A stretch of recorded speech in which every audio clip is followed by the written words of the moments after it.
Entre el Antiguo y el Nuevo Testamento hay un hueco de unos 400 años, que la verdad casi siempre pasamos por alto. Pero este periodo, que parece un simple vacío en la Biblia, fue en realidad importantísimo. Fue la etapa que preparó el mundo para la llegada del cristianismo.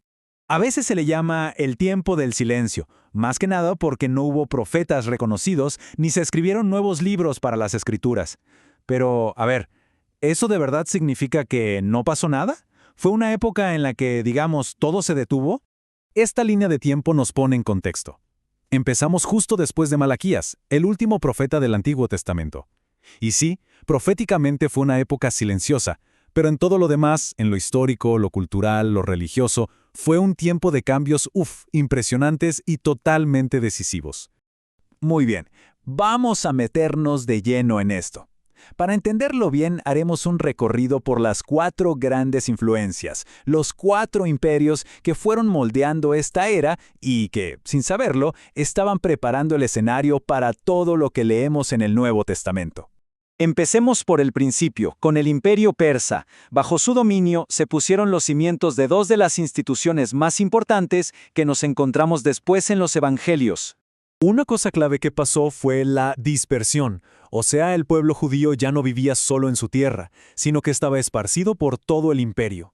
Y al moverse, llevaron con ellos sus creencias. Esto fue preparando al resto del mundo, a los gentiles, para ideas que no eran nada comunes en esa época, como creer en un solo Dios. Claro, con esta dispersión, para muchísima gente era imposible ir al templo de Jerusalén. Entonces, ¿cómo mantenían viva su fe? Pues de esa necesidad nació algo nuevo y vital, la sinagoga, un lugar en su propia comunidad para reunirse, para orar y sobre todo para estudiar la ley. Y lógicamente, estos nuevos centros necesitaban maestros. Como los sacerdotes estaban en Jerusalén, surgió un nuevo grupo, los escribas. Ellos se convirtieron en las figuras de autoridad religiosa fuera de la capital, dedicados a enseñar y a interpretar las escrituras para la gente común. Y justo cuando todo esto se está asentando, ¡pum!, llega un nuevo imperio y con él, el vehículo perfecto para que un mensaje pudiera cruzar cualquier frontera cultural o geográfica, un idioma universal. Y el responsable de esto fue nada más y nada menos que Alejandro Magno. Con sus conquistas, el griego se convirtió en la lengua que todo el mundo hablaba y entendía, desde Europa hasta la India. Era el inglés de la época, por así decirlo. Pero que todos hablaran griego trajo algo más, una nueva profundidad para las ideas religiosas. Su riqueza es increíble. Pensemos en algo como la palabra amor. En español tenemos una. En griego tenían varias, cada una con un matiz súper preciso. Una para el amor físico, otra para el afecto entre amigos y otra para un amor divino, desinteresado. Y esta precisión del griego fue fundamental para el que quizás fue el logro literario más grande de este periodo, la traducción de las escrituras hebreas al griego. Esta versión, que conocemos como la Septuaginta, le abrió la Biblia a todo el imperio. Y para que nos demos una idea de lo increíblemente influyente que fue la Septuaginta, pensemos en esto. Más de la mitad de las veces que el Nuevo Testamento cita al Antiguo, no está citando el hebreo original, sino esta traducción al griego. Bueno, ahora la cosa se pone tensa. Vamos a ver cómo un intento bastante brutal de imponer la cultura griega a la fuerza provocó una rebelión, una que terminó creando los partidos religiosos que son protagonistas en los evangelios. Todo explotó cuando un rey griego, Antíoco Epífanes, hizo lo impensable, profanó el templo de Jerusalén sacrificando un cerdo en el altar. Eso fue la gota que derramó el vaso.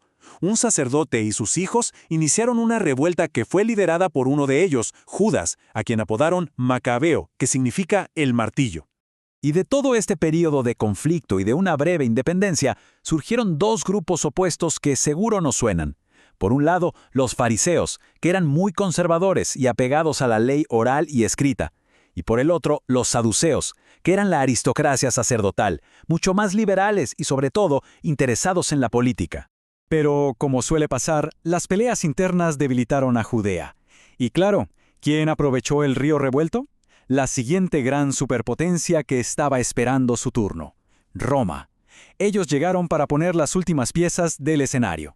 Ojo, la llegada de Roma fue el fin de la independencia judío. Pero, y este es un pero gigante, sin quererlo, los romanos crearon la infraestructura perfecta para que una idea nueva pudiera esparcirse por el mundo a una velocidad nunca antes vista. Podemos resumir el impacto de Roma en 4 áreas clave. Permitieron un gobierno local, impusieron una paz y un orden conocidos como la Pax Romana, construyeron una red de caminos que lo conectaba todo y además Herodes hizo una renovación espectacular del templo. Esta Pax Romana creó una era de estabilidad como nunca antes. Se acabaron los piratas, las guerras internas y de repente viajar era relativamente seguro, algo que, como podemos imaginar, sería esencial para los futuros misioneros. Y esos viajes se hicieron sobre la red de carreteras más avanzada que el mundo había visto. Hay una frase que resume su doble propósito a la perfección. Dice que, aunque las construyeron para mover rápido a sus soldados, los soldados de la cruz las usaron para esparcir su mensaje. Entonces, ¿cuál es el punto clave de todo esto? Que esos 400 años no tuvieron nada de silenciosos. Todo lo contrario, fueron la preparación esencial, como el montaje de una gigantesca obra de teatro. Pensemos en cómo cada imperio fue poniendo una pieza en el rompecabezas. Persia aportó la estructura de la comunidad. Grecia, un idioma universal y una Biblia traducida. La rebelión macabea, a los actores religiosos clave. Y finalmente Roma, la paz, los caminos y el orden. Con todas las piezas en su lugar, el mundo estaba perfectamente preparado.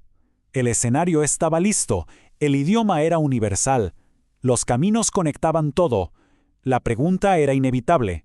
¿Qué historia estaba a punto de comenzar que lo cambiaría todo para siempre?